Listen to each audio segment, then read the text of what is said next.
Alors, je pense que le Sénégal a toujours eu de très bonnes générations, hein. On parle déjà de la génération 2000-2002, cette génération que j'ai pu côtoyer avec les Mais vous aviez de grands joueurs, hein? Bien sûr, de grands attaquants. Mais oui, on a eu de très bons attaquants. Et je me souviens, la dernière CAN en 2012, on part quand même avec un statut que des attaquants qui avaient déjà mis plus de 10-15 buts avec leurs clubs respectifs, comme Dembaba, Papi Cissé, Moussa Sow, Mamadou Niang. Donc, la génération là. Mais je pense que ce qui a manqué le Sénégal avant, par rapport à ce que j'ai vu sur ces dernières années, c'est l'envie d'aller gagner ensemble. L'état d'esprit. Parce qu'on parlait de deux pôles, les locaux et les binationaux. Ouais. Mais ça, c'est quelque chose, moi, j'ai jamais fait la diff, parce que pour moi, ça se voyait pas autant. Après, évidemment, comme je le dis toujours, comme ici, dans une équipe de football... toujours des affinités. Mais ces deux pôles existaient quand même.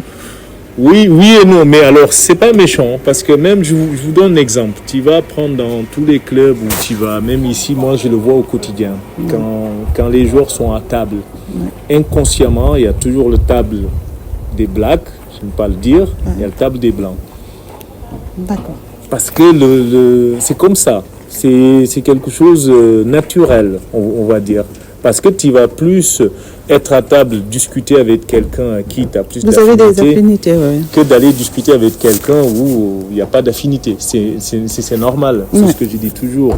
Et en sélection, évidemment, si tu as les binationaux et les non-binationaux, ben évidemment que les relations qu'il peut y avoir entre eux et entre les autres, c'est différent. Le plus important, je l'ai toujours dit, c'est de trouver un équilibre dans l'équipe, à ce qu'une fois que vous rentrez sur le terrain, que ce soit à l'entraînement ou en match, de transformer tout ça en équipe en fait. C'est ce qui est le plus difficile. Et je pense que dans le passé avec le Sénégal, on ne peut pas dire que le talent n'était pas. Le talent y était sur toutes les lignes. Mais je pense que de jouer collectivement, l'envie d'aller gagner ensemble, ça a été toujours quelque chose de très compliqué à mettre en place. Et je pense que à titre perso, en 2012, Guinée équatoriale, si nous, on n'est pas passé dans ce pool-là, ben parce que je pense qu'on n'a pas mis tous les ingrédients. Est-ce que vous vous êtes pas vu à un certain moment très beau?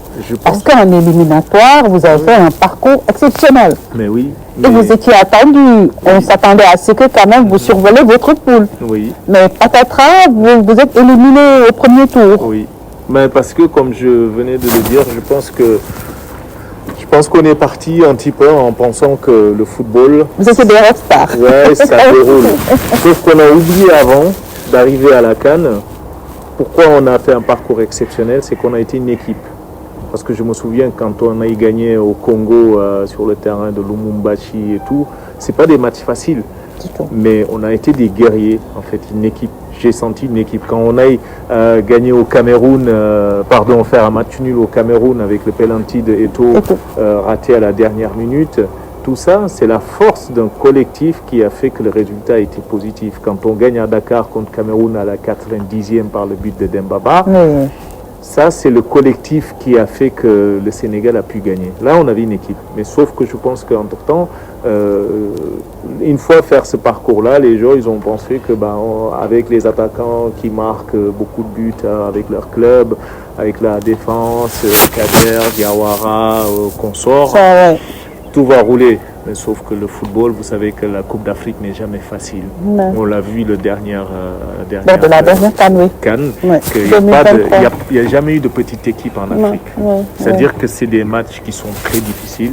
Et je pense que le seul regret que je peux avoir, c'est de se dire, avec cette génération-là, avec Amara Traoré, on n'a pas pu être les premières à amener au moins quelque chose au Sénégal. Je pense qu'on avait la capacité d'aller chercher quelque chose.